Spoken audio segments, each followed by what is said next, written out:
What's going on, everybody? Welcome to episode 37 of Combat Docket Radio. As always, this is Kurt and Ben here to break down everything going on in the MMA world. And this week, we have a ton to talk about. What's up, Ben? Not a lot, man. And you are right. We do have a ton to talk about because we are living in a world where we have yet another UFC champ, one that appears interested in defending one, if not both of his belts. And it looks like he already has another fight lined up. Yeah, there's so much to unpack from this weekend, especially that main event. Let's start off with what ensued after the actual fight, and then we'll swing back to the fight. If you're listening to this podcast, you definitely know what's going on. But if you randomly don't, we'll kind of set the scene for you. DC beat Stipe in dramatic fashion. We're going to talk about the actual fight and what transpired in a little bit. But he gets on the mic and he calls out Brock Lesnar early in the show.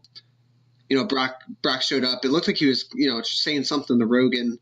I think he actually said, like, he asked Rogan if he could be on his podcast or something random like that from what I heard. But, yada, yada. So DC gets on the mic. He says, I've been wrestling with this dude for a while. Brock Lesnar come in. Brock comes in, walks up to DC, pushes him, and then just goes on a tirade. Yeah. Fuck Stipe. No, Stipe is a piece of shit. DC is a piece of shit. And Ngannou is a piece of shit. Smashes a camera. To me, it just felt too WWE-like. Like, I like Brock. I'm happy for DC that he's going to get the payday. But and I get what they're doing. Brock's a cash cow. The UFC needs that money. They need the big pay-per-view. But it just felt a little bit too WWE for me. For me, at least, the part that was cringeworthy is before Brock came in the cage is Daniel Cormier, who is a pro wrestling fan. I think he appreciates what he was doing. But when Daniel Cormier takes the mic from Rogan and starts walking around the cage and doing his spiel, which I don't hate the way that this whole event went down. I don't think as much as you did because, whatever, they're trying. Like you said, Brock Lesnar's a cash cow and they're trying to build something here.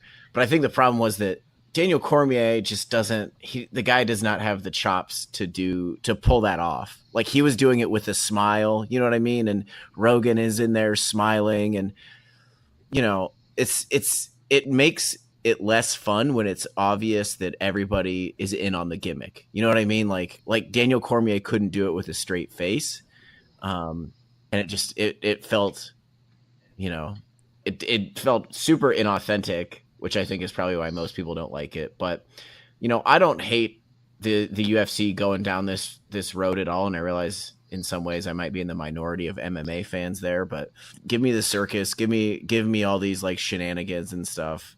But yeah, it was not super well executed. You could tell it was something that Cormier had thought about and the UFC had thought about doing.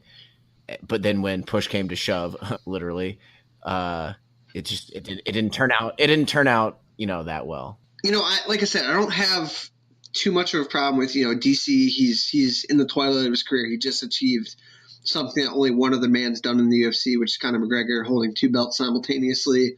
Another thing too that kind of got me was, while all this is going on, like, you have this guy in Stipe Miocic who is like, he was the winningest heavyweight in UFC history, title-wise. I mean, he had a great run, and this is all just going on while he's heartbroken in the cage. I felt for him, man. I felt bad for him. So I think that soured it a little bit for me. It was just, like, very unprofessional when you have this, this champion that just fell in the ring. But as far as the fight goes, I don't have that much of a problem with it. I mean, there's some contenders that are getting jumped over, which – isn't very fair. The Curtis Blades of the world. But again, DC deserves a paycheck. Brock's an attraction that I personally love to watch. So, yeah, I don't have that much of a problem with it. I just really felt for Stipe in that moment. I thought it was awkward that he was still in there. I guess maybe he was, because often I feel like when a longtime champion like that loses, and he was a long time for heavyweight, they often give him an interview. But otherwise, I don't entirely know why Stipe was in the cage there. It was super awkward. And yeah, and on Brock jumping contenders, which is super obvious, right? It needs to go unsaid that he doesn't merit-wise deserve a title shot. You know, people are like pointing out, oh, he doesn't want to fight. Like, we all fucking know Brock Lesnar has not done anything to earn this other than he creates a lot of buzz and will create a lot of money. Like, that's a given. But I would also say that that's it. We're not talking about featherweight, lightweight, or welterweight here. Like, heavyweight is a division where, like, I feel like you can kind of get away with this because there's not a ton of, like, we're talking about Alexander Volkov and Curtis Blades, and maybe Blagoy Ivanov, who fights this upcoming weekend. But otherwise, there's not really. Well, we're gonna talk about it too, and you know this is gonna be an unpopular opinion, but Derek Lewis as well. Derek Lewis won 8 out of his last 9 fights. I know his fight, and we're gonna talk about it. You know, it doesn't warrant a title shot, but he's up there too. So there is guys knocking on the door, but they need to be. It's not like, I don't know. It's not like there's. Well, first of all, there's not one clear-cut contender, I don't think. And 2, there's just not a ton of guys in that realm. But there is. You're right. There's a handful. Yeah, I don't know. It was too WWE for me, and I was really heated at that moment. But you know, since then, you know, dude, I was ready to do this podcast fucking 1:00 Sunday morning. I was so amped up with everything going on, but I kind of calmed down. I like Brock. I get what's going on. You know, they're starved for big. You know, moneymakers. Connor's MIA. Jones is dealing with his stuff. Ronda Rousey's moved on. They need a guy like Brock. And it makes sense. DC's warranted this. So let's talk about the actual fight. You know, first off, I thought DC, like, physically did not look very good. You know, he looked very, like, and DC's never, like, a really ripped guy, but he just looked like, I don't know, he just looked like really, like, out of shape. So I was a little bit skeptical of that. And for some reason, man, I felt like really, really confident about Stipe. Like, going, you know, a lot of these fights that are big name, high level fights, I kind of flip flop. But I was so confident in Stipe winning. And fight time, Stipe didn't look that good. I thought he looked kind of winded a little bit early. I thought he was kind of breathing heavy at like the 3-minute mark, which was a little bit weird. He had a good start to the fight, but once DC took over and really, you know, got the timing down and started pushing the pace, man. Yeah, impressive and actually, stuff, I'm done gloating because I was gloating all over Twitter that I was like super confident that Cormier was going to win, and I do like Cormier looked like 200. I think he weighed in at 243 or 246, but he was the bigger. He looked 246. You're right, like he had a gut, but he still is. I think bottom line, a way better athlete than Stipe Miocic. And I think we saw that. Like, he was way quicker, just foot speed and hand speed wise. He obviously packed a punch. And yeah, I mean, Stipe, like, for the first like 30, 45 seconds was actually pressuring Cormier, which kind of surprised me. And I was like, wow, I might be totally wrong.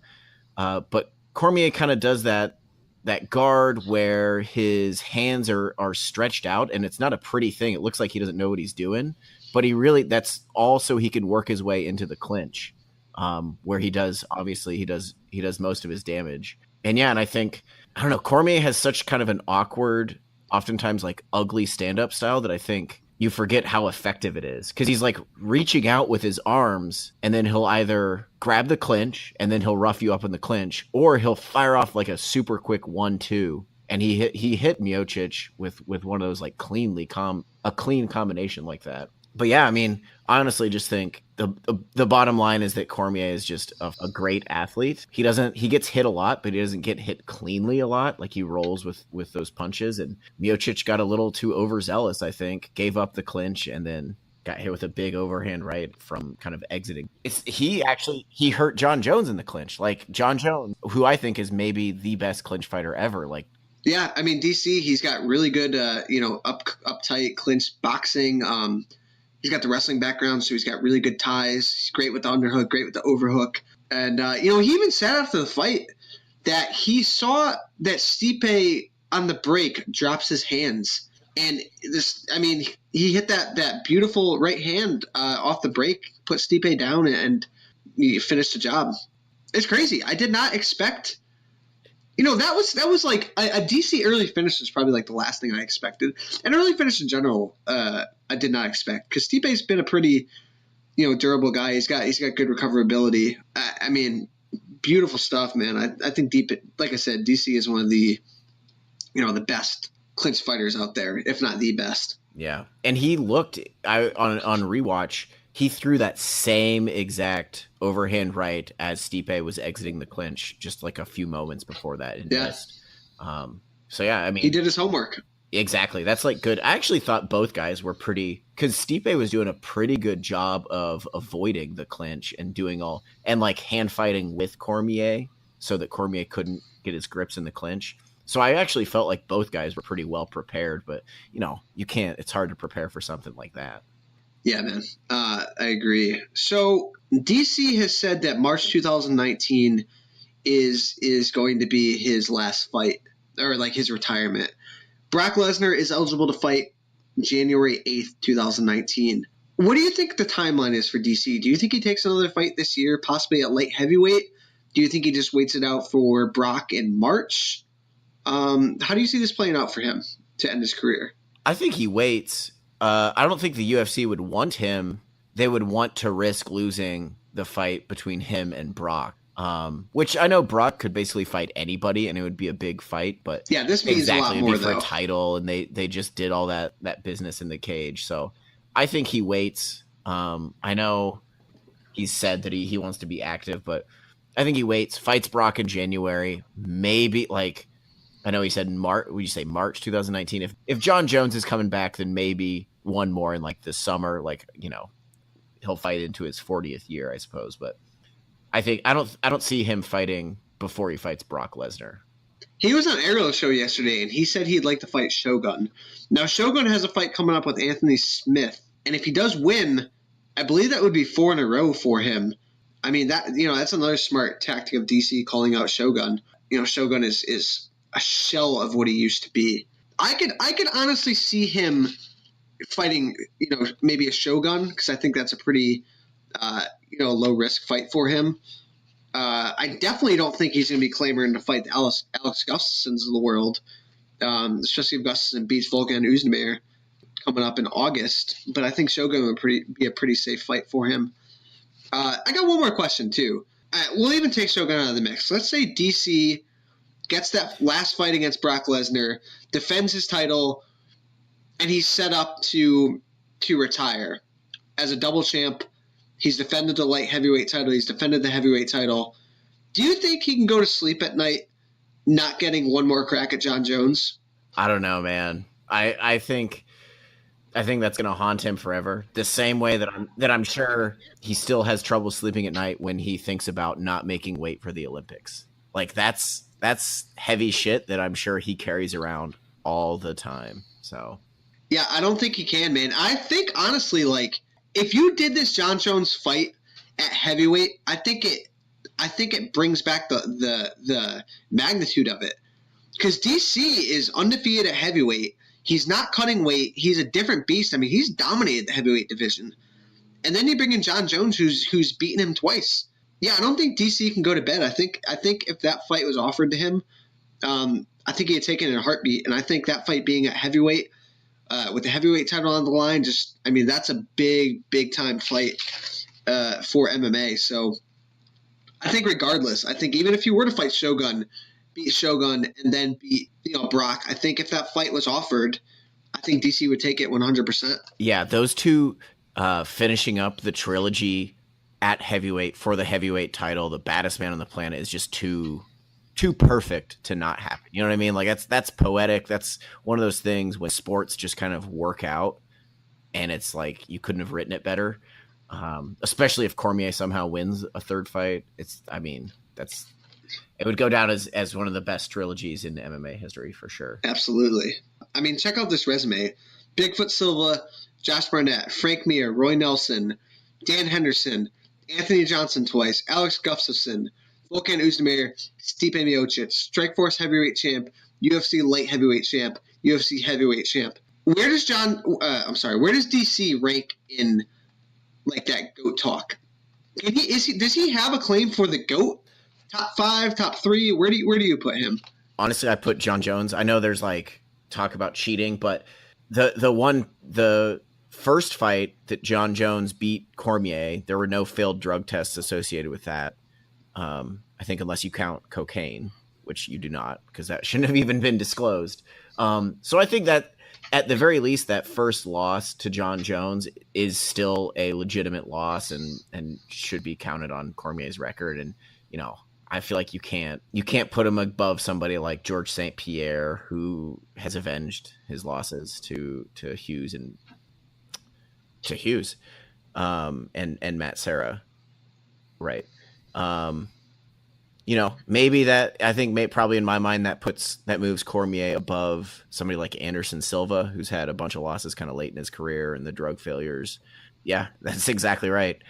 But I don't know. I mean, I hesitate to put Cormier, and he's not going to help himself much if he beats somebody like Brock Lesnar as his retirement fight. But, I still don't, it's hard for me to put him above somebody like even Fedor, just because Fedor fought such high level competition for so long. But so did DC though. I mean, look at his resume right now.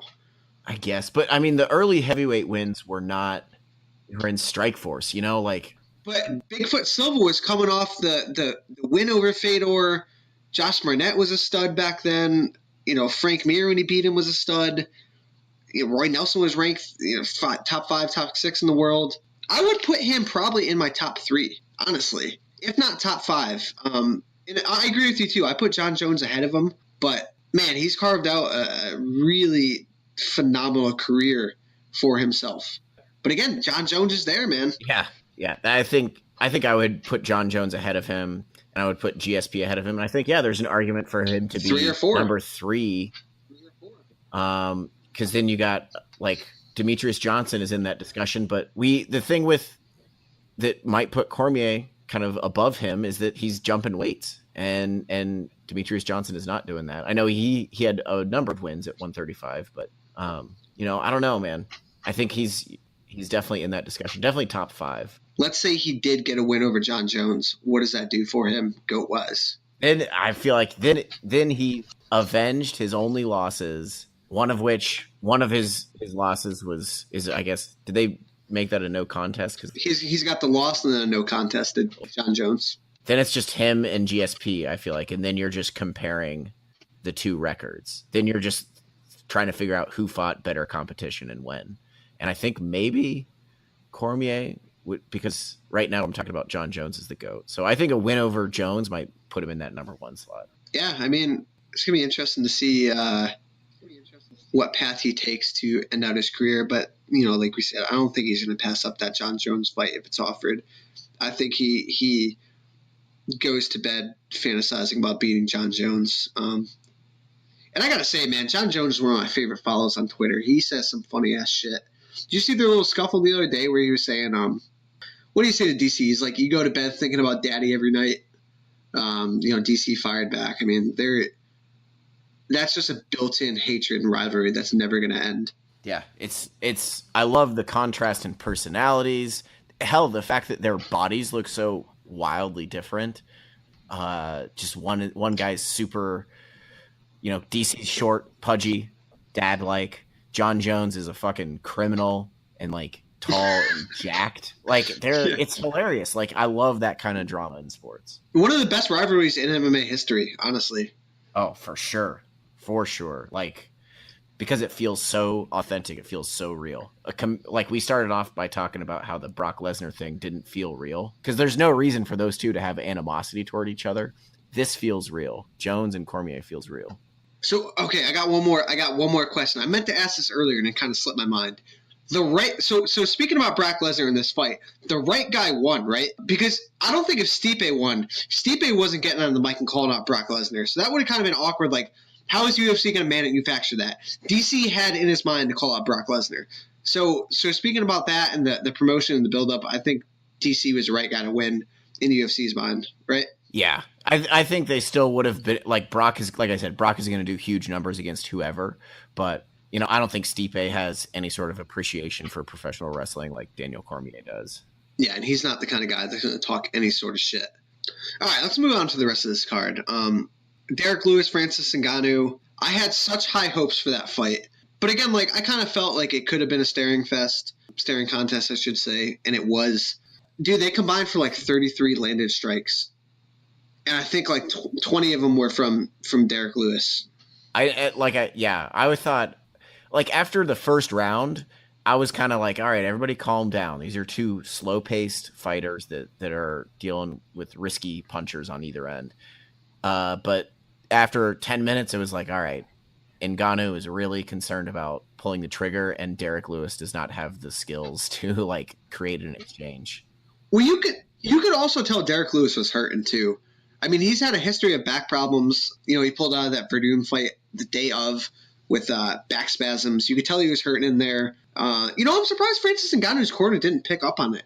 I mean, Francis Ngannou did absolutely nothing. I understand he's a patient counter striker, but he did absolutely nothing in that fight. Nothing. No, he wasn't pulling the trigger on his counter strikes. Nothing. Nada.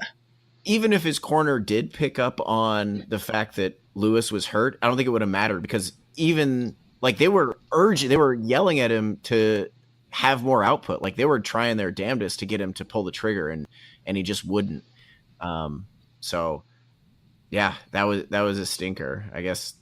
And I think the worst part is we got a Derek Lewis win, but no Derek Lewis post-fight. Yeah, dude, I felt bad for him, man. This was a big spot for him. It was a big win. And yeah, no interview. And and credit to Derek Lewis. I mean, he took full blame for that. You know, he said, like, I don't deserve to call anybody out.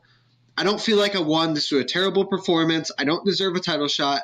You know, let's say Derek Lewis goes out there and starches Francis Ngannou.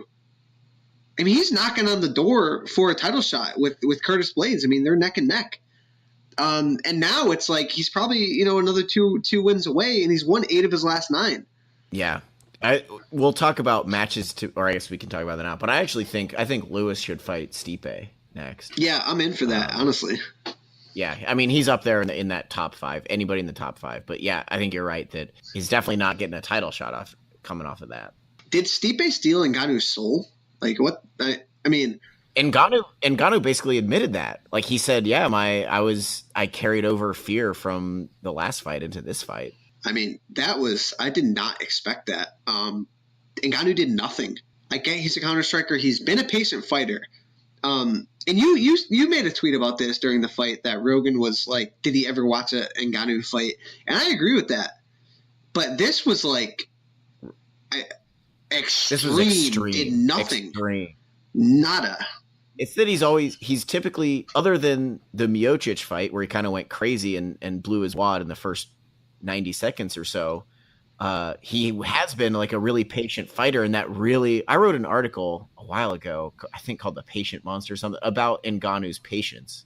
And I do remember that. How it's unique that he's such this like incredible fighter, but he fights with such patience usually. But that was like, opportunities were there for him to throw a counter and he just didn't. So there's a difference. There's a line between patience and just non-aggression, and he slipped into non-aggression. Yeah, man, that was weird fight. Moving down on the card, Anthony Pettis looked like vintage Pettis. Smoked Michael Chiesa, honestly. First round was interesting, and then Pettis did his thing, man. He looked invigorated. Striking looked good. He looked explosive.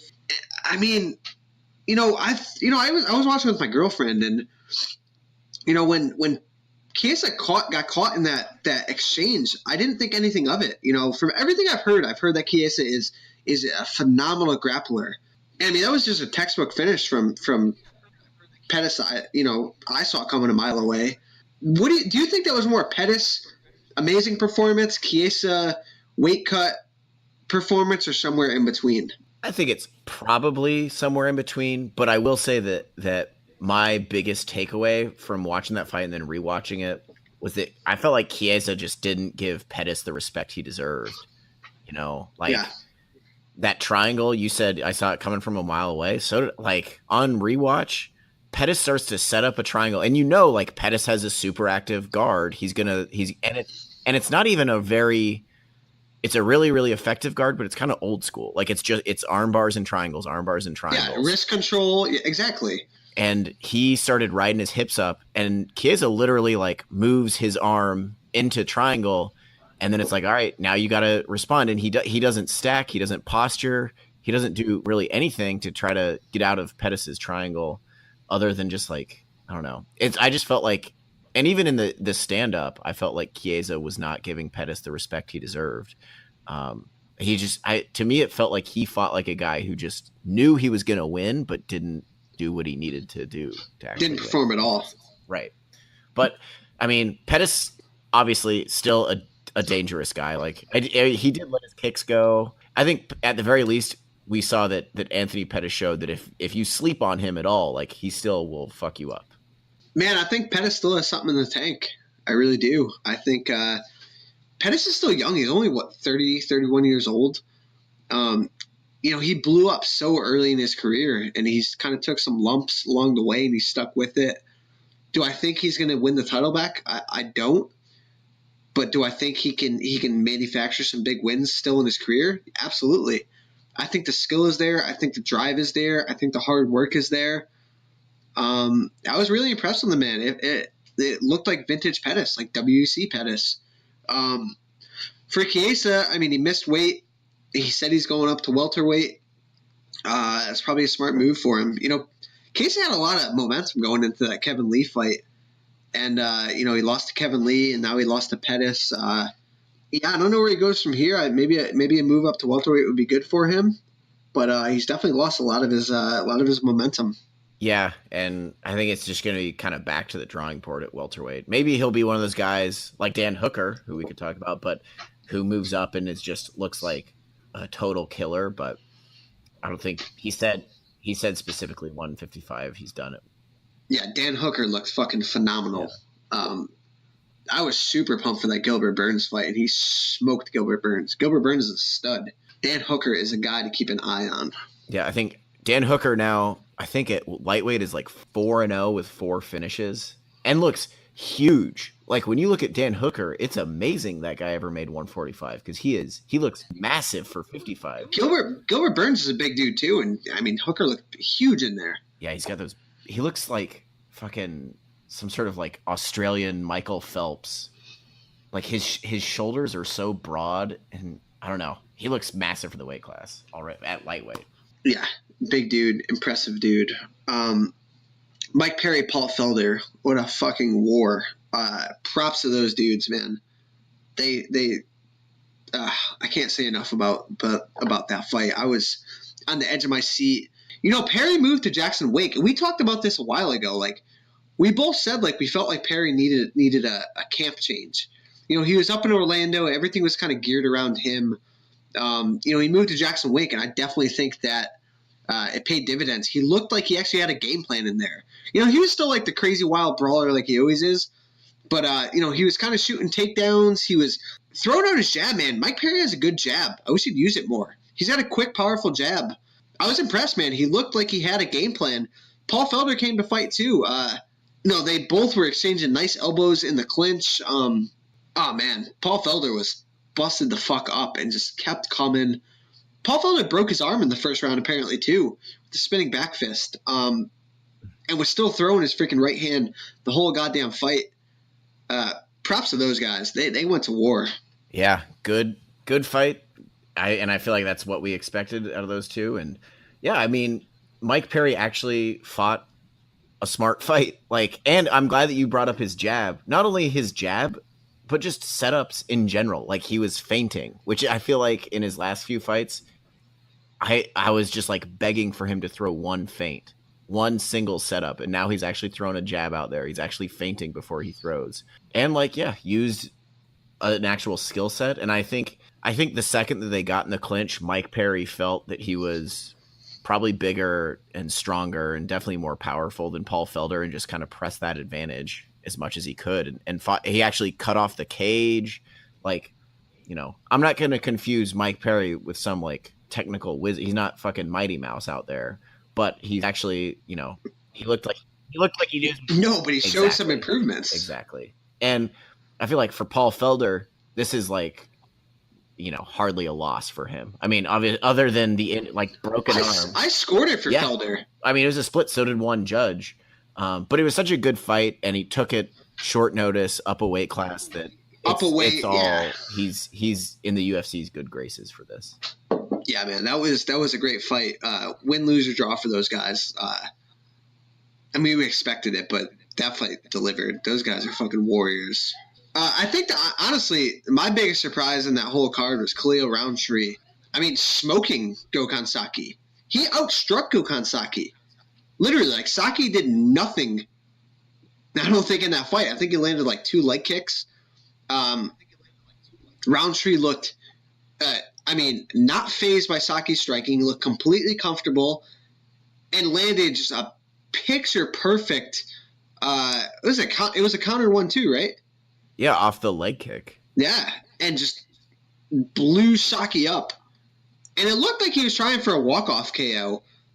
Kind of stopped, and then was like, all right, the ref's not going to stop it. I'm going to finish the job. Man, that was impressive. Yeah. I kind of think that the way that counter happened was kind of aided because Saki has so much experience with bigger gloves that he's used to being able to shell up and block those punches. But the 1-2... Not with 4-ounce gloves, yep. Slipped right between his forearms. And yeah, like, you could tell when it got on the mat and Saki wasn't all the way out that he had no, like, there was zero guard recovery. There was zero just, like... No, he was done.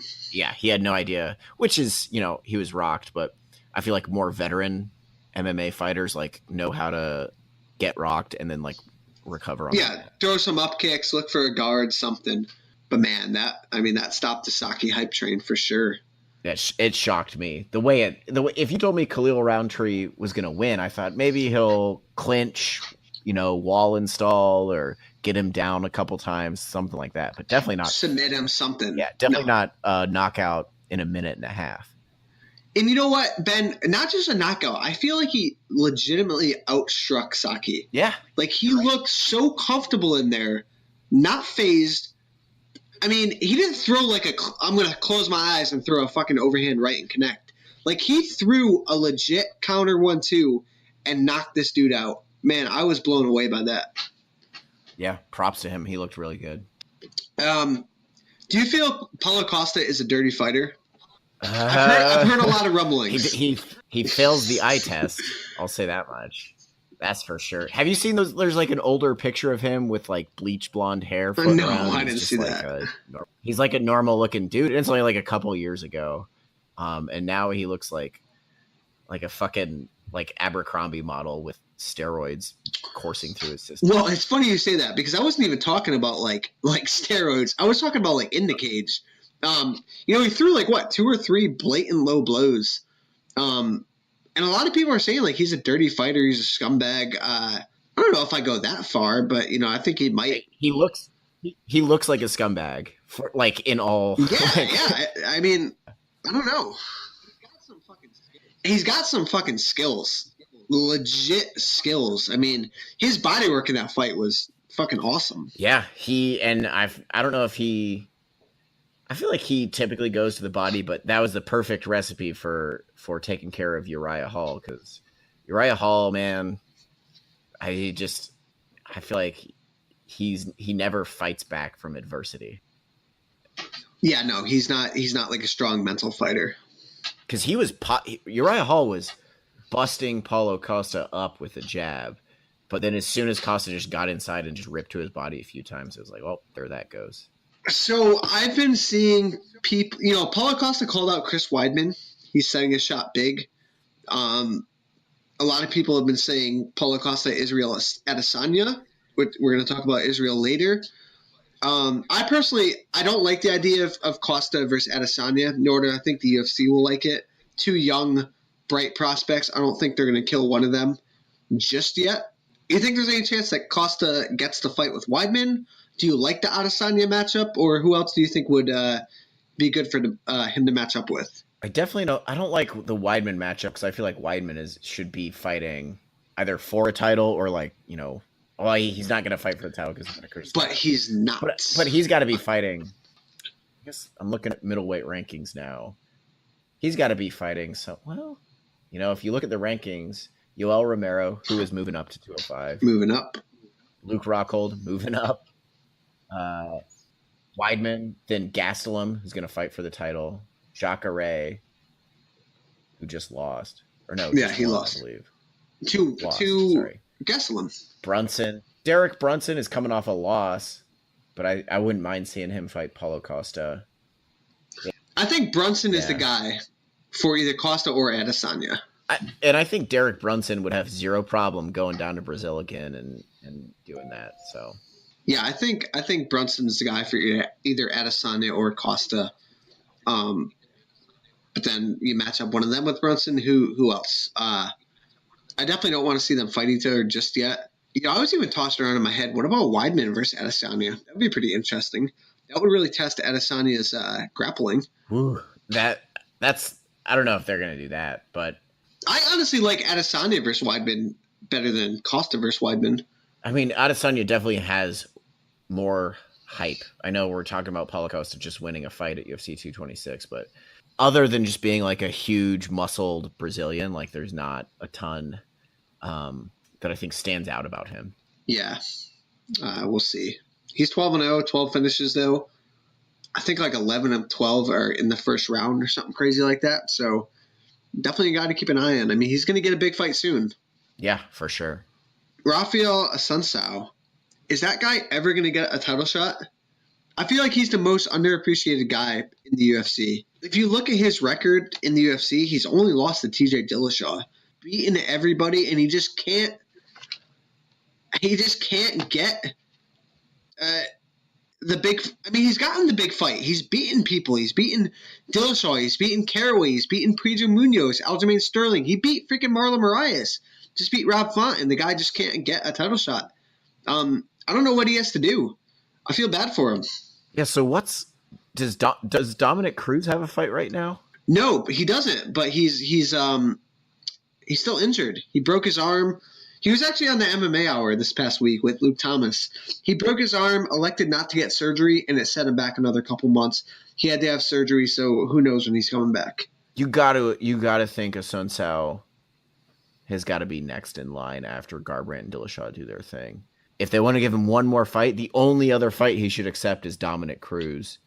But yeah, I mean, Marlon Moraes is getting that title shot. I think it's pretty much set in stone. After Dillashaw and Garbrandt?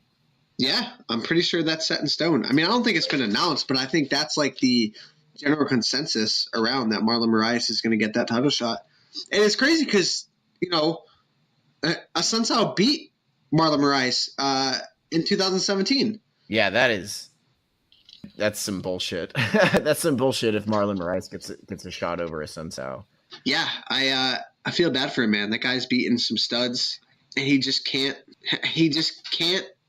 get the title shot. He's another guy though, like he doesn't talk any shit. He's not going to move numbers. Not whatsoever. He does not stick out of the crowd at all. And like he has no, like he's a good striker, like there's not even like, you can't bill him as an Olympic wrestler or anything like that. It's just. Yeah, but like you said, he's gonna have to beat someone like a Dominic Cruz to get a title shot, and that's the only fight that really makes sense. But again, like let's say Dominic Cruz comes back in another like 5 months, he's the kind of guy that is gonna jump a guy like Assunção and either fight, let's say the winner of Cody versus TJ against Moraes, the winner of that matchup down the line. I don't know. There's no like light at the end of the tunnel for Assunção, I feel like. Yeah, and it sucks because.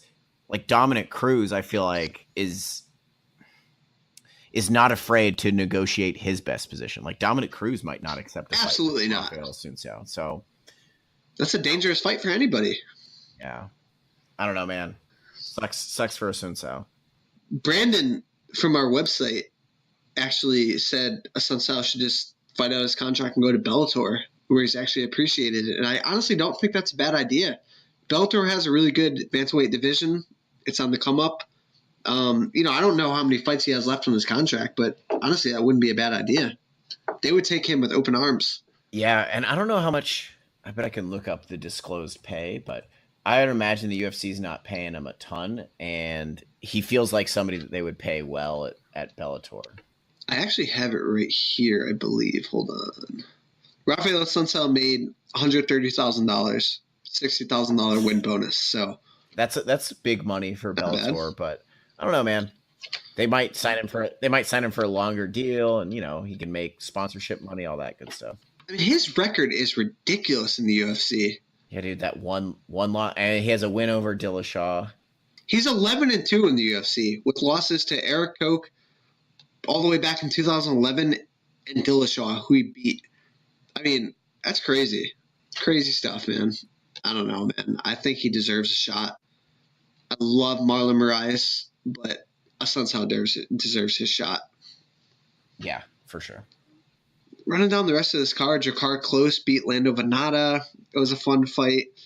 Curtis Millender is a stud, man. Beat Max Griffin. Did you see Emily Whitmire calling out Vinny Magalhaes after the fight?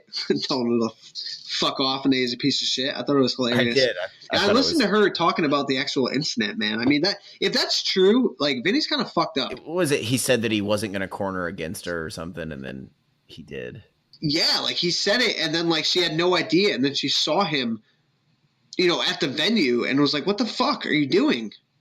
Like, he could have at least said, like, yo, sorry, this is my student, I'm going to corner against you. And she was like, even if he said that, like, I still would have been pissed, but it would have been like, all right, at least he told me. Like, so good for her. That was kind of funny, though. For a second, I thought it was like a Renato Larancha, like gimmick or something, calling out Vinny. But I'm sure Hanats loved that. Yeah. All right. You got anything else for 226? I will say real quick, because we haven't talked about it, is that, fuck, man, thoughts and prayers to Max Holloway. Sounds like he is maybe in a bad way if he has super chronic concussion symptoms. Yeah, good call, man. Yeah, thoughts and prayers to him, man. But I guess it's a good thing that UFC 226 happened and we're not all like clamoring for that Max Holloway fight. I mean, it was definitely a bummer that it didn't happen, but props to his team and props to the UFC for actually pulling him and not letting him go through with that. You don't want to see a guy get hurt. Did you see the Bisping interview with him where Bisping called him out? Yeah, I did. And that's what I'm talking about. Like, I don't know if he got a concussion just like a few days before that.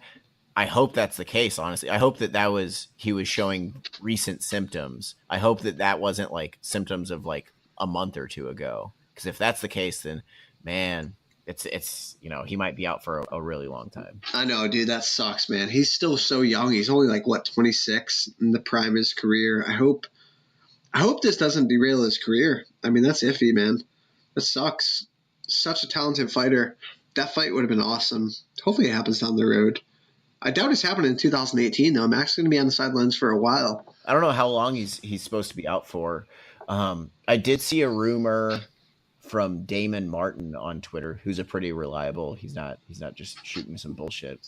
That he believes that, I believe UFC 228, they're planning on having 2 title fights, but he couldn't say who.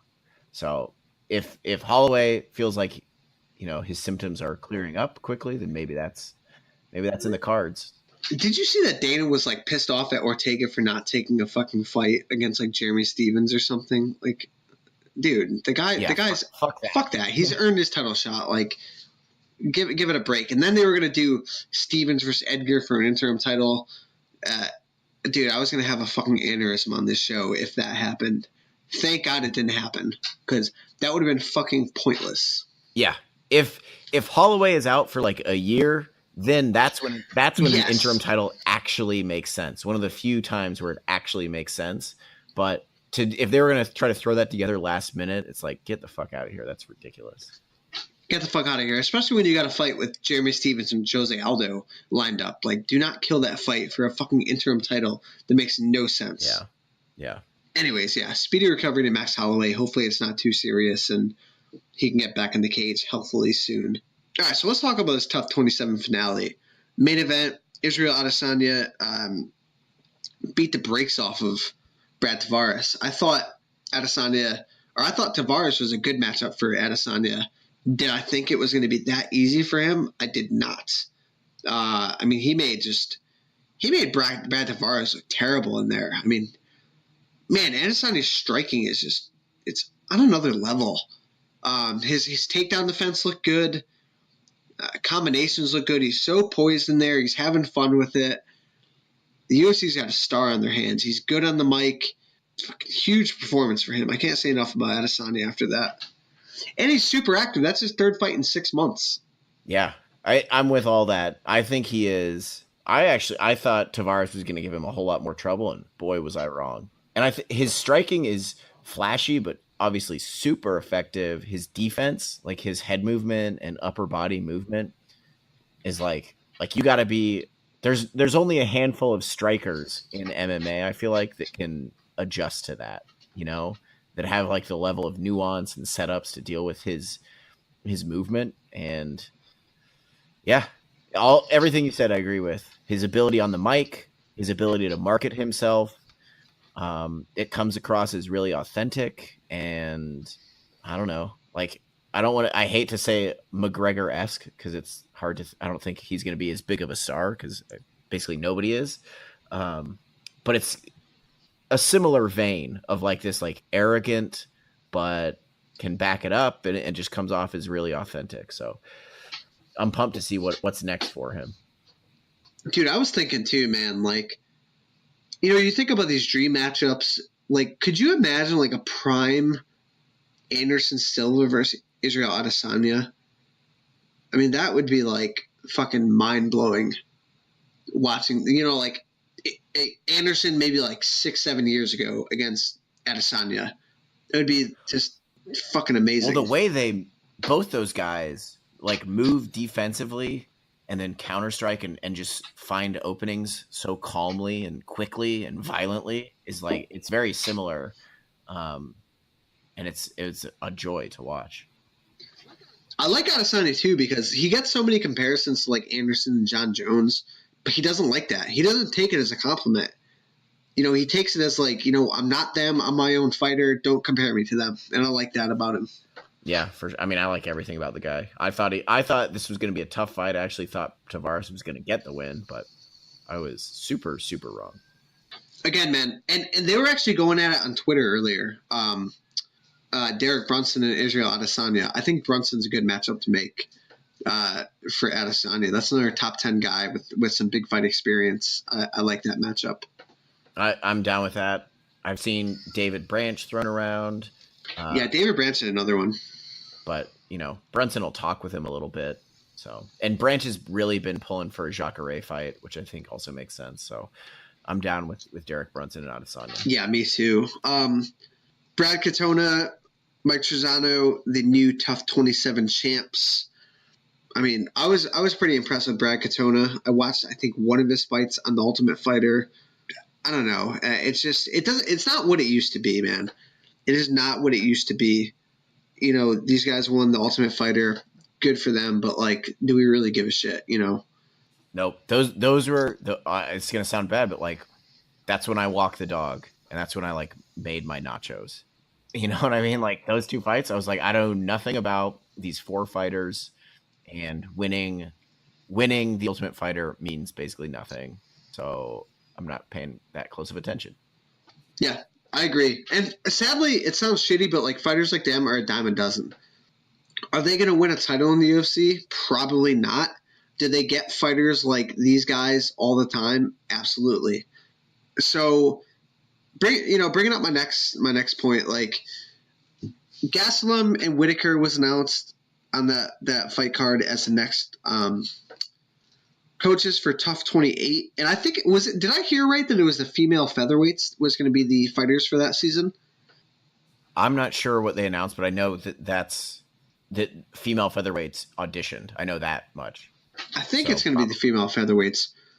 This has to be the final season, right? Like going into this ESPN deal, the Contender Series, which is doing excellent. I mean, this has to be the final season, right? I assume so. Nobody gives a shit about this show, man. I don't know who.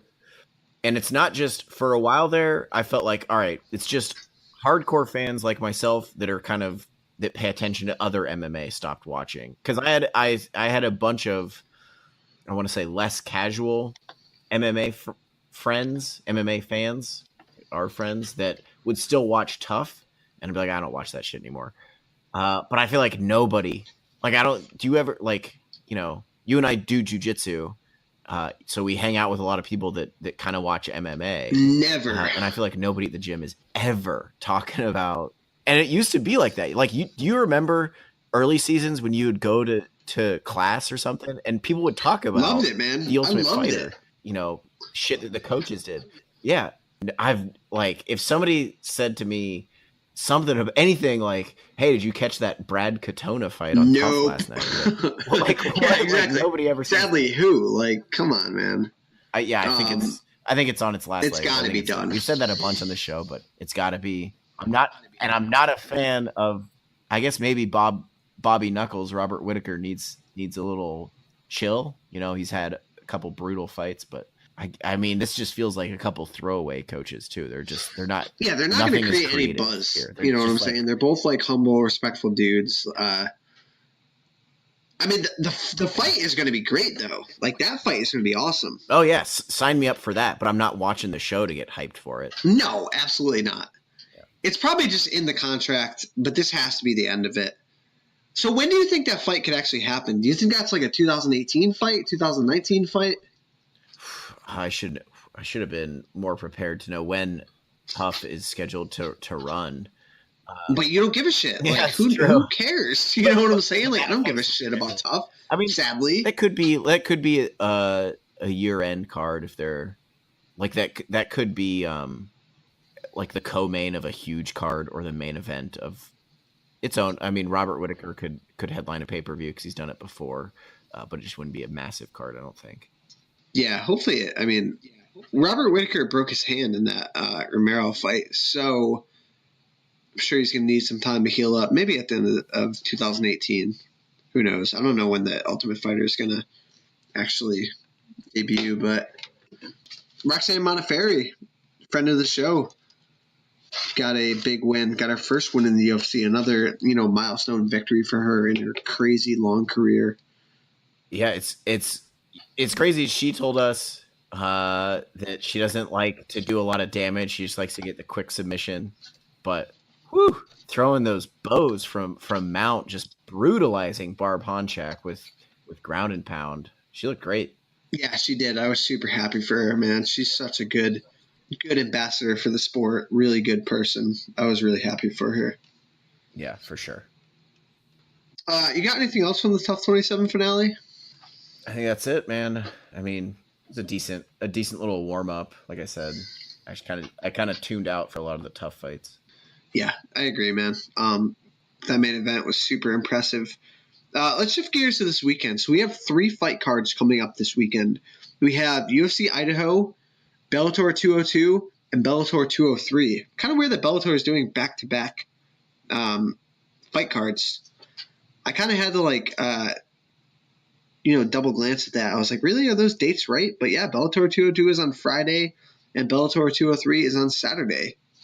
Yeah, it kind of feels like it's just because, I mean, these are neither 202 nor 203 are like big events for Bellator. I mean, 203 is a pretty good card, but not like a huge draw. So it just kind of feels like these are two. I don't know. At times, Bellator feels like a regional promotion, and they're putting on 2 cards in different parts of the world, and Well, yeah, one of those cards is taking place in Italy. Yeah, I think that's why I think at this point they're selling tickets. Yeah, and I'm sure they have some sort of contract with Paramount, and Paramount wanted them to fill a time slot, and that's why they're doing it. But it's weird. It's weird for Bellator. So let's talk about this UFC Idaho card first, and we'll talk about Bellator. First off, what a weird place to go to, Boise, Idaho. It's a weird spot to go to. But man, if you look at this card, they've put together a really nice card. It's main evented by Junior Dos Santos and Blagoy Ivanov. If you never heard of Blagoy Ivanov was the World Series of Fighting champ, and he's got a really, really crazy, upbringing in life outside of the MMA world. And he's a really good fighter. If you're listening and you don't know who he is, which I knew that he was a WSOF champion, but I went to his Wikipedia page and there's that whole story about him getting stabbed in the heart back in fucking 2012, and then just it sucks that the UFC is just choosing not to market him at all. But it's kind of a case of too many fighters, man. There's so many fighters in the UFC. It's tough to market guys like this. And yeah, it is weird. Like he's thrown into a main event slot with a former champion, Junior Dos Santos, and he's got no marketing whatsoever. Again, he's on the heels of the UFC 226 card, but still, the guy's got a really interesting story, and he's a damn good fighter too.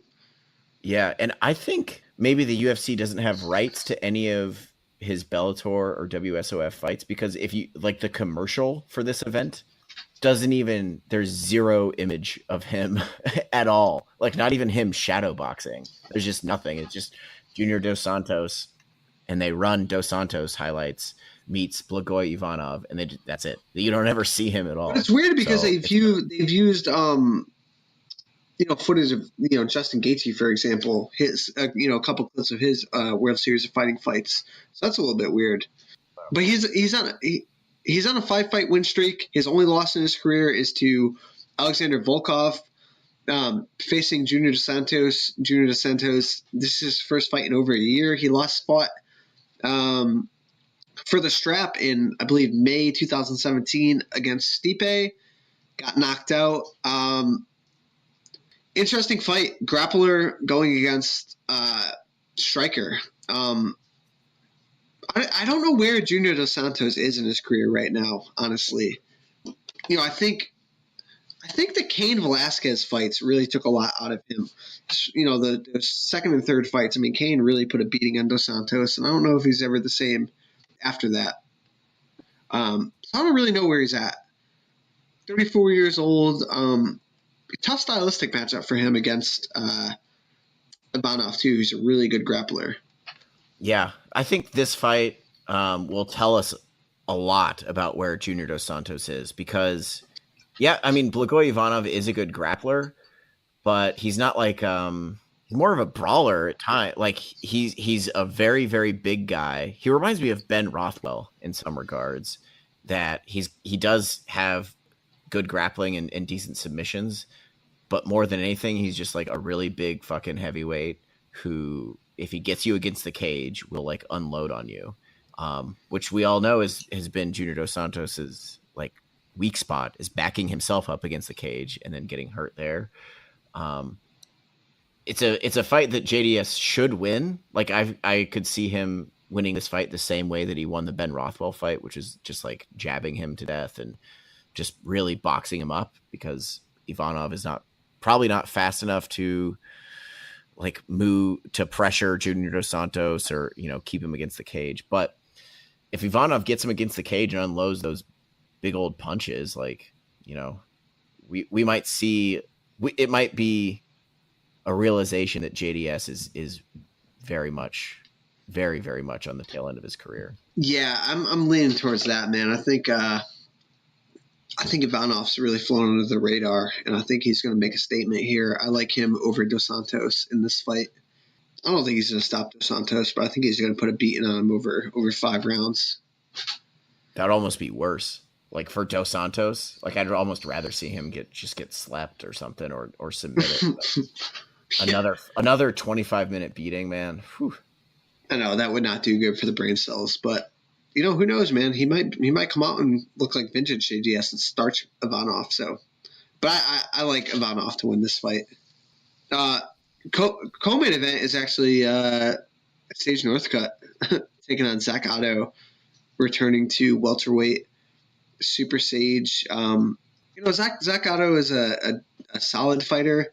Nothing too crazy. I think it's a good matchup for Sage. Man, it's crazy. Sage Northcutt was born in 1996. 22 years old, was born in 1996. That makes you feel old, man.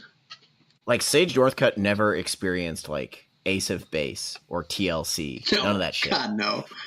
I don't even think he was born when TLC was fucking around, dude. That's what I'm saying. Jesus. He's got 2 wins in a row. Michael Quinones, T-Ball Goatee. I don't know, man. I like Sage here. I like him. He's such a fucking dork. I love it. Yeah, I think he's finally showing some improvements in his game, and the UFC is still doing their best to find guys coming off wins that are kind of bottom of the barrel, as shitty as that sounds. that's kind of what they're doing with him. But yeah, I felt like Northcutt showed some improvement. Like, it's smart because he's a marketable fighter. It's smart, yeah. Dennis Bermudez is fighting Rick Glenn. That's gonna be a fucking banger. That should be a fun fight. Oh, that's gonna be solid because I love Rick Glenn. Yes, I'm glad. Rick Glenn is just super tough, all offense, like a absolute killer in the clinch, which I love good clinch striking. And I feel like Dennis Bermudez has an athletic advantage, definitely a wrestling advantage. But like Bermudez is kind of an all offense guy as well. Like this is just going to be two bulls that are going to lock horns. I feel like there's going to be no slowing down the whole fight. Yeah, man, that's going to be a really fun one. And I think Glenn is really catching Bermudez at a really good time too. Man, Rick Glenn, they've done him no favors in his UFC career. He's fought in studs so far. Miles Jury debuted against Evan Dunham, who's a really good fighter. Now he's fighting Dennis Bermudez. Super pumped for that. Randy Brown's fighting Nico Price. That's going to be a good one. Chad Mendes makes his return after, 2 years off? Fighting Miles Jury. Like, they're not giving Chad Mendes a gimme fight coming back. Chad Mendes is an interesting dude, too, because let's say Chad Mendes beats Miles Jury. He's kind of like thrusting himself back up into that upper echelon of featherweights. Yeah, I think a win here basically puts him back where he left off, more or less. But dude, number 2 or 3 in the world? Basically, yeah. I don't know though. I don't know if the line on this though is Chad Mendes is minus 225 against Miles Jury, which that's pretty steep. I do favor Mendes just because he's a way better athlete, but Miles Jury is like the type of guy that can make anybody look bad because he's so intelligent. Yeah, Miles Jury's a good fighter, man. Super well-rounded skills, has like transitional grappling. Whereas if Mendes is off on his shooting double legs, if his timing is off, but I wouldn't be surprised to see Jury wrap him up in some sort of front headlock. Yeah, I don't know. Mendes has also not fought since December 2015. It feels like a super close fight. And I don't, it's hard for me to see. It's wild, I should say, for me to see Mendes is like a pretty decent favorite here. Yeah, I agree with that, but that's definitely one I have my eyes on. Marion Renaud faces Kat Zingano. It's always fun seeing Kat fight. Eddie Wineland's back. A big one for this card, man, is Darren Elkins taking on Alexander Volkanovski. And, that's another line, too. Like, Volkanovski's a huge favorite over Darren Elkins. Like, I think he's in the range of, like, minus 300, isn't he? Minus 355. Dude, like, come on. Darren Elkins he's on what, like a 6 or 7 fight win streak? Let me take a look at his record. I can say that six wins in a row. Darren Elkins was an underdog to Michael Johnson, Dennis Bermudez, and Mirsad Bektic. I believe he was an underdog to Chaz Skelly, too. Yep, it closed. He closes an underdog there. So, like, I don't know when bookmakers are going to ever give him credit, but I'm not saying he should necessarily be favored here, but I think this is a super, super close fight. There's similar styles. Exactly, similar styles. Volkanovski has this is a great opportunity for Volkanovski because he's a legit, like, I think championship level prospect with his athleticism. But this is like a test he needs right now. Somebody who absolutely won't quit, and another grinder. They're both grinders. Volkanovski is just a little more explosive. But Darren Elkins has a will that you cannot break. I mean, that guy will not go away. And he knows how to win. He knows how to find submissions. He knows how to eke out decisions. Who do you actually favor in this fight? Do you favor Elkins or do you favor Volkanovski? Like, I favor Volkanovski, but with zero confidence whatsoever. Just because it's like, well, like in my mind, Volkanovski has the athleticism and strength to outgrind Darren Elkins. But as soon as I say that out loud, it sounds ridiculous that anybody can outgrind like the ultimate grinder in Elkins. Yeah, I don't know if you can outgrind Darren Elkins, man. That's going to be a fun one. I'm excited. Volkanovski is just such a good athlete. He's so explosive, and I feel like when he's on top, guys just cannot move. But fuck yeah, Darren Elkins is just finds a way to win, man. Finds a way to win. Wins and wins ugly. That's one to keep an eye on. Justin Scoggins returns against Saeed Nurmagomedov. Pardon me, but is that relation to Khabib? I don't know. I don't know. Perhaps. Because I know Khabib's cousin just lost in the PFL. I don't know. I'm trying to look it up real quick. I don't know. Scoggins is always fun to watch, though. Yeah. Somebody who I had much higher hopes for than what he's actually. Yeah, I agree. Maybe he'll get his shit back together. Liz Carmouche is back on the card. She hasn't fought in a while. Jessica Aguilar, man, she's opening up the card. I had really high hopes for her. She hasn't really put it together that much in the UFC, which is kind of surprising. Coming off 2 losses to Gedalia and Courtney Casey. I don't know. She's fighting Jodie Escobar. Maybe she can go on a run. Yeah, I definitely had a lot higher hopes for her. I thought she'd be a title challenger by now. It's not panned out for her. No, not at all. I actually favor Esquivel in that fight too. Really? She can box her up, and I think Aguilar is just she's kind of shot at this point in her career. Yeah, I guess. I don't know. I think I favor Aguilar, but maybe that's because I had high hopes for her. All right, let's shift over to Bellator real quick before we get out of here. Bellator 202 takes place on July 13th, Friday, from the lovely WinStar Casino Resort in Thackerville, Oklahoma. Man, it must be fucking booming over there in Thackerville, Oklahoma. But the main event sees Julia Budd taking on Talita Nogueira. Co-main event is going to be really freaking good. Michael MacDonald taking on Eduardo Dantas. That's like a former UFC title challenger taking on like a Bellator homegrown in Dantas. That should be a fun one. Leo Lech taking on Chris Honeycutt's going to be good. There's some sneaky good fights on this card. Emily Ducote's back. Gerald Harris is taking on undefeated Yaroslav Amosov. Yeah, there's a couple sneaky good fights on this card. Steve Cozzola's on the card. Yeah, it's. I think you said it that Dantas MacDonald is one of the better overall fights. Yeah, I agree, man. That's going to be a good one. Who do you favor in that fight? Dantas, man, because I feel like MacDonald, he had that super long layoff, and then he didn't look super hot in his last fight. But I guess Dantas is coming off a loss as well to Darion Caldwell, who's a fucking stud. But that's going to be interesting to know if MacDonald wins, though. That's a fresh matchup for Caldwell. MacDonald. Yeah, absolutely. It's a good one, man. So, yeah. That is a good one. I guess MacDonald won his Bellator debut, but I felt like I was unimpressed. He beat Peter Ligier. But so maybe. In my mind, Michael MacDonald did not look super great in his last fight. Yeah, I wasn't that impressed with him, but I mean, again, it could have been Bellator jitters. A lot of those UFC guys haven't looked that great in their initial Bellator fight and then kind of rectified in their second one. But again, that's a big matchup for him. Dantas is a stud. Yeah. Now I kind of hope that Michael MacDonald wins. I do too. Just absolutely. For a fresh matchup. Absolutely. I feel like definitely give him a title shot. So the following day, we get Pitbull taking on Daniel Weichel in a rematch of their when did that fight happen? 2015 matchup. Pitbull knocked out Weichel in the second round.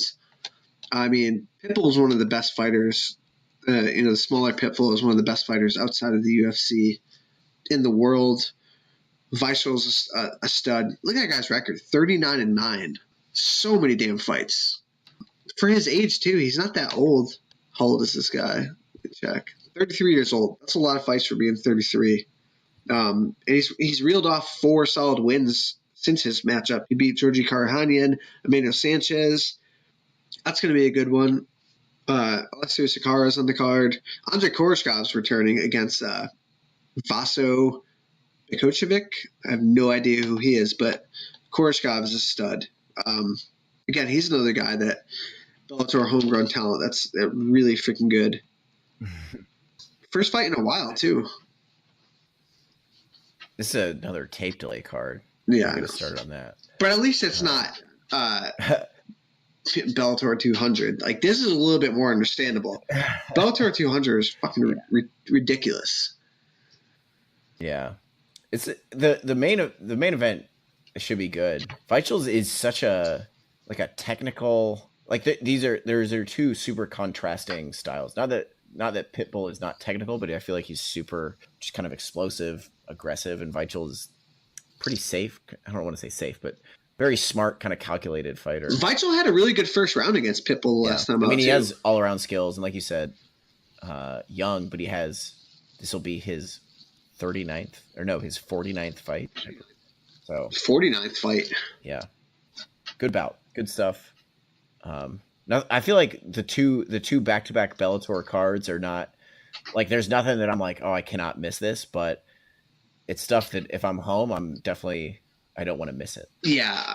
Honestly though, I'm really pumped for that MacDonald Dantas fight though. Like you said, that's one of the best fights of the weekend. I'm pumped to see Koreshkov back. The Weichel Pitbull fight will be good. So we got a lot of MMA coming up this weekend, man. Absolutely. Hey, real quick before we go, do you think Conor McGregor fights this year, and is it against Khabib? I think he fights this year. I think if it's not this year, it's whatever they're like right around January 1st card is. But yeah, I think it's this year. I think Khabib versus Conor in MSG, that November, I believe, 3rd card, would be one of the biggest fights in MMA history, honestly. I hear a lot of rumblings of trying to get that fight done. I really hope it happens. I love that fight. And we need Conor back, man. Love him or hate him, but we need him back. Yeah, and there is a ripple effect. Like, you know, I don't know if you saw rumors today of UFC 226 doing less than 400,000 pay-per-view buys. Man, I'm surprised. I think that's just, there is a ripple effect amongst people that are not in the MMA bubble. There's casual fans that get pulled into MMA when somebody like Conor or Brock Lesnar are fighting, and then they're more likely, I want to, I saw Conor fight a couple months ago, maybe I'll buy this pay-per-view. Like, that happens. So Conor coming back, it would do huge numbers for the actual event he fights on, but there's an effect that happens on all the events around an event like that. You know what I mean? Like, yeah, I agree. It would pull everybody up. So I hope he comes back. I mean, also, I feel like we've talked about this before, but let's not forget Conor McGregor is an absolutely incredibly exciting fighter to watch. He is, yes. If you take off all the other shit that he does outside of the cage, he's really fucking good. Still love to watch him fight. Exactly. So I hope that fight happens. I think he comes back. I think he's got to be, he seems like a guy who does not feel like resting on his laurels. He also seems like a big spender that, he's got to support that lifestyle somehow. Yeah, I'm with you there. I think he comes back, and I think it's going to be in 2018. Hopefully against Khabib. I think that fight makes the most sense. It would be a fantastic fight. Man, New York has a big Irish community, Russian community. They would fucking sell out MSG. That would do what do you think the buys on that pay-per-view would do? 1.2 mil? More or less? I want to say less, just because the way pay-per-view buys have been trending so low lately, but I don't know, man. But it's not Conor McGregor, though, man. There's a ton of buzz. Yeah, and like I was just talking about the ripple effect. If it gets closer and closer to Brock coming back, they don't have to be on the same event, but oh my god, could you imagine that? That would be bananas. Then you're definitely talking around like well over 1 million buys. But I don't know. I would guess Conor McGregor. I don't know. I feel like he's such a wild card too. Like, is he gonna throw some more fucking? Well, that's the thing too. They have that built-in like feud. The guy fucking threw a dollar through Khabib's bus. Got arrested. Like, yeah. They got to show clips of him like in court. I think that does at least 1.2 mil. At least. Everybody. I would be surprised, and I'd be happy. I want the UFC to do well. I want it brings would bring Bellator up, everything. He is such an integral part to MMA right now. at just drawing casual fans. So I think it would do good numbers. I don't know. 1.2 is bold, but who knows? Yeah, I would set that at the over under, honestly. But we'll see, man. I think he's going to come back. I hope he comes back. And I don't think there's any other fight for him besides Khabib. That's the fight to make. No, because the Nate Diaz has lost all that. I feel like there's no scheme. Absolutely, nobody wants. There's to see nothing that. left between him and Nate Diaz anymore. That ship has sailed. Not now, at least. I think a while ago that was the fight to make, but that ship has since sailed, especially with the Dolly thing. Yeah. Yeah, dude, you got to make that Khabib fight. Do we miss anything this week, man? Or did we pretty much get everything? There was so much going on. I feel like we had to talk about so much, but I think we pretty much covered it. Yeah, I think that's it. And you're right. We had a lot to talk about, but I think that's it. Yeah. So enjoy the fight cards this weekend. We got UFC Boise, Idaho coming up on Saturday. Bellator's got a back-to-back Friday, Saturday night. Some good fights. I'm sure there's a bunch of regional crap going on. Flow Combat, Fight TV, anything else. Enjoy the week, and we'll talk to you all next week.